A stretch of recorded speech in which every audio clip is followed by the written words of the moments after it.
Relatable mom content is something that I've had to be very careful about consuming online.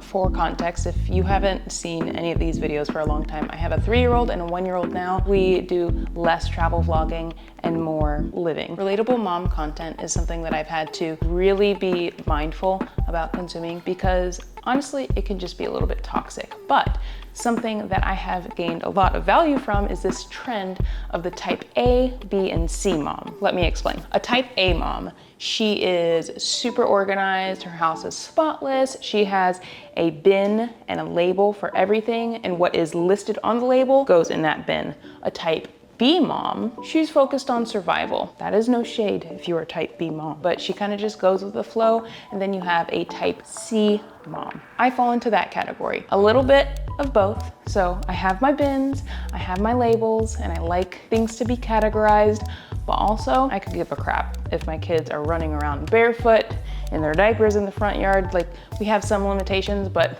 for the most part, it's an organized chaos over here. This video is about the 4 things that I no longer do, or I'm at least tapering away from, and how that has affected my motherhood experience for both myself and my family. I also have to use this as an opportunity to clean my house because the family is asleep and I need to take advantage of that. Organized chaos. The first thing, I don't plan anymore, or at the very least, I don't stick to these very rigid schedules. Before, I used to like to really iron out my day hour by hour, and that ain't it. That makes things more stressful than exciting, especially on the weekends when we should be just relaxing and recharging. It really did not leave space for any level of spontaneity or unpredictability. Life with kids, from my experience, is both spontaneous and very unpredictable. So now I focus more so on loose time blocks. The morning before the kids wake up, i.e. right now, is usually when I get most things done, honestly. This is when I will get my workout in, I'll do a little bit of writing, maybe do some meal prep. Really, I can get a lot done in the wee hours of 5 a.m.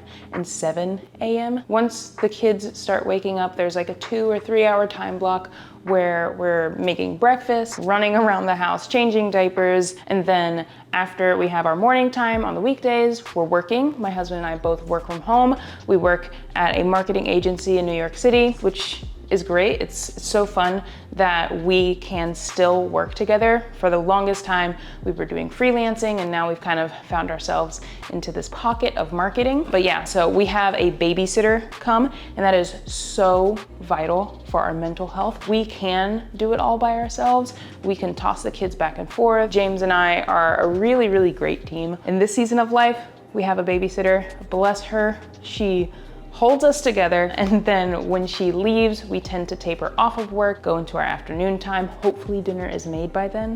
Notice how I'm not giving you hours. It's just, you just hope for the best. You go, this is around the time that I should be doing X, Y, and Z. The weekend is a lot more flexible. That's usually when we're working on passion projects, the yard, we're going on hikes or little adventures. Yeah, the weekend is kind of time for us to recharge and get the will to really just jump back into things. I have not done one single thing. I've just been talking on camera.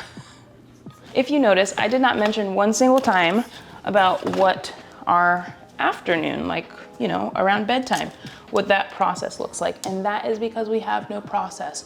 At that point in the night, we are so tired. Yeah, we're just exhausted. So the willpower to clean up after things just isn't there normally. Like, my goal is to put the kids down for bed at like 8 or 8:30, between 8 and 9. I can't tell you the last time we actually put the kids to bed on time. And that's just where we're at. But good thing, it's summertime. The sun is setting later. The afternoon, the kids get really silly. They love to giggle. We love to play together. Usually they get this wind of energy that we don't want to break. We just want to enjoy it. So for right now, we've kind of given up on the whole bedtime routine, and I just love it. Like yesterday, Zion was giggling so much. Oh my gosh, he was delicious. There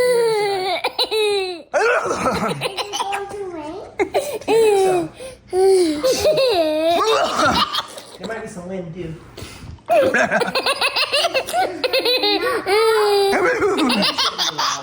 I love that kid.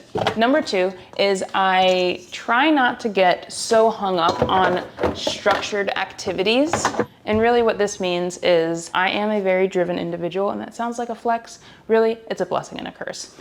When Kaya was little, I would get so frustrated when she would wake up from a nap, or she would really do anything that I didn't expect her to do. But the tea was, she was 4 months old. There was nothing to plan. And granted, we accomplished so much, and I'm so proud of the way that we did it. Like, I filmed a whole course about ocean safety, and there were so many fun things that we did. But just through the years of parenting, I noticed that I had this expectation that I'm supposed to work when I'm supposed to work, and it just doesn't work that way. I think that was really one of the biggest learning curves that I had going into that first season, we'll call it season 1 of parenting. And now what I have to do is I have to really step back whenever I'm starting to feel like those negative thoughts and like frustrations of I can't get anything done, I'm not making any progress personally. I just have to kind of look back, 30,000 foot view. And really what that means is, on the whole, am I making progress? And more times than not, I am, but I just hold myself to a really high standard, and really it's unnecessary. It's a self-inflicted standard. I've had to take the approach of, as long as I'm making progress, we're chilling. That is it on a personal note. I'm still not cleaning. See, I'm holding myself to this crazy standard of like, I'm going to film a video and clean. And really all I did was move my speaker from there to there. Insanity. For kids, what this has looked like is silly little me thinks I'm going to sit down and have like a little pre-reading session with my daughter. I'm gonna teach her how to sound out letters and that type of thing. And sometimes she's down for it. She loves it. It's a fun game. Other times she will literally say, I don't want to do that. I have to remind myself, the point is not that she reads. The point is that she learns that learning can be fun. And if I'm on my high horse saying it's 10:45, right now is the time that we read, she is going to rebel and be illiterate. Again, 30,000 foot view. When she's 25, are we going to have a good bond? Hopefully so. The verdict is still out, but we'll see if this method is working. I should empty the dishwasher. That's what I should do. We're gonna move this over here. Okay, so number 3, I no longer make these beautiful, elaborate meals as if it was just James and myself, and most importantly, I no longer expect to meal prep all in one day and that food lasts us the week, because we be eating. I used to have this very specific vision of what dinner and mealtime would look like, and to be honest, it doesn't have to look like that. I'll explain the vision. I used to think dinner time just had to be sitting at the table, like eating the same meal, and to be honest, it doesn't need to be all that. Dinner can literally just be cereal milk or a tuna salad sandwich. The whole point is that we're eating together. Ideally, we're all sitting at the table together. Sometimes, like her running around the house, giggling, and then taking bites as James and I eat, that's a win. It's a win for multiple reasons. Number 1, she's happy, which is great. Number 2, she's eating, which is fantastic. And number 3, James and I are both eating at the same time, which very rarely happens. That's the win. If you can tell, the theme here is the bar is not very high. We're just trying to eat food. Look, we used to vlog together. Now we're just... I just woke up. Now we're just parents. Hi. Hey. What are we talking about? We're talking about the fact that the bar is right here. Oh yeah, it is. But the fact that the kids are sleeping right now, I'm just trying to be happy. That's all. Are you gonna finish emptying that out for me? No, not right now. Okay, cool. Yeah. No expectations here. He says no. I go, you know what, husband? You go do your thing. Just kidding. He just woke up. We'll leave him alone. Leave me alone. Oh, this is a perfect pivot, James. Point number 4, it's about setting expectations. Ooh. Yeah, so you make your coffee, I'll leave you alone. Okay. I'm just gonna read it because James has me all distracted and flustered. This section is very short because it's something I am actively working through. But in short, I've found that my mindset will make or break me. That's a bit dramatic. Sometimes when you write things, it sounds a little bit better than when you say it out loud. Mindset will kill me. My mindset has ruined me. The only reason I've begun to explore mindset specifically within the context of my role as a wife and as a mother is because this crap is difficult, but it's a role that I am really blessed to be in. So I'd encourage you to be painfully aware and ask yourself what your internal dialogue looks like. As I read my writing, I feel like I write like a philosopher. If it ain't great, maybe look into that. So if you're negative, if your self-talk is generally negative, the T is mine can be negative at times, look into that. So I'll link 1 or 2 resources below to maybe get you started on that journey. I'm still very much in that journey, maybe 4 months in. Oh yeah, we're getting better. That's better, much better. This is my new rug. This used to be a rug, which it's not a rug, it's an old towel and it's dirty and we don't have to use it anymore because we have this new rug. Sweet. So to wrap this video up, we lived in Salt Lake City for like 4 years and it was amazing and we love it out west. And if you're not familiar with Utah culture, they're big on family, particularly big families. I spent a lot of my early 20s just hanging out with my friends who were new moms or seasoned moms that created my framework for what I would like our family to look like. And while that was great, I think what was not so great about it was I had this very like narrow view of what I thought life as a family and like maybe life as a mom would look like. Side note, shout out to our window shades. The sun is glaring at me right now, but I'm not blind because I have this great softbox.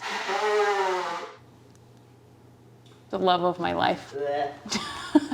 Now that we are a few years deep into this parenting journey, I'm now seeing that that was just like a narrow view of things, and that's okay. It's not bad if you have a narrow view of parenting, but what I would encourage you is to not have such firm expectations. I'll use a metaphor, and the only metaphors that I ever like to use are ocean related because those are the only metaphors I understand. Having firm expectations really in life is like swimming against a rip current and you're swimming like directly against the rip current. That is just not a good idea. Anytime I've heard of somebody swimming against a rip current, usually they drown.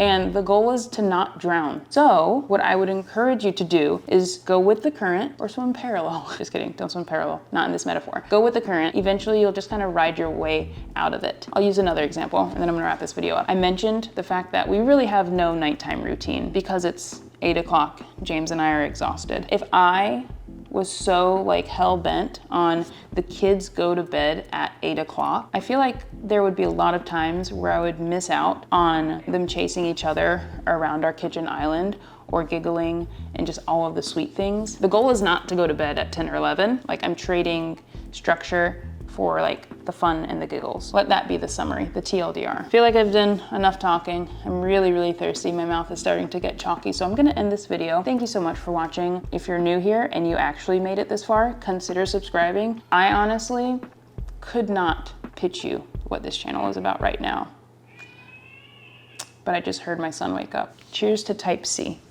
And if you're a type A or B, I love you. You do your thing. If it's working for you, that's your business. Not mine. This is just what's working for me. Bye. Ooh, I've also been working out. Look at these legs. Ooh, ooh, ooh, ooh. Okay, sweet. I love seeing progress.